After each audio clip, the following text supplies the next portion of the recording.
Қарағанды облысында өңір әкімдігі кәсіподақ бірлестіктері мен жұмыс берушілер қауымдастықтарының басшылары арасында 2024-2026 жылдарға арналған әлеуметтік әріптестік туралы 3 жақты келісім жасалды. Құжатта халықты жұмыспен қамтуға, лайықты жағдайлар жасауға және еңбекақы төлеуге көп көңіл бөлінген.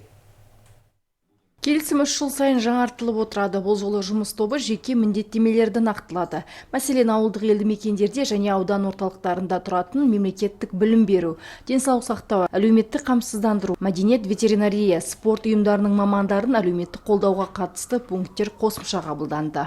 Біздің 3 жақты келісімінің негізгі мақсаты еңбеккерлер мен жұмыс берушілер арасындағы келісімді жасай отырып қауіпсіздікті күшейту. Бұл тек қағаз жүзінде емес, іс жүзінде қадағаланады.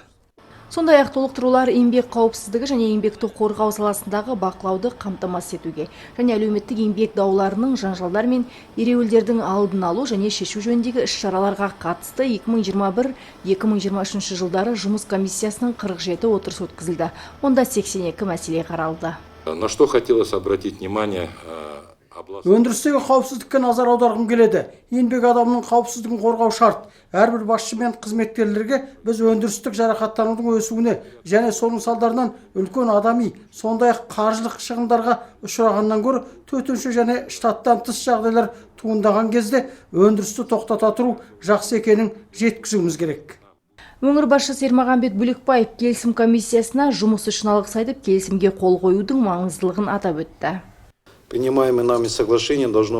Қабылданатын келісім жұмыс берушілер мен қызметкерлердің еңбек өнімділігін арттыруға, денсаулықты сақтауға және сауықтыруға, өркениетті және әлеуметтік бағдарланған әріптестік қатынастарды құруға ниетті. Онда тұратын жұмысты, жалақыны, ертеңгі күнге деген сенімділікті және қоғамдық келісімді қамтамасыз етуге, ортақ жауапкершілігін күшейтуге бағытталуы тиіс. Облыстың барлық қалалары мен аудандарында әлеуметтік әріптестік арасындағы осындай 3 жақты келісімдерге қол қойылады. Жанна Шындетолақызы, Роман Капулов, Сарыарқа телеарнасы.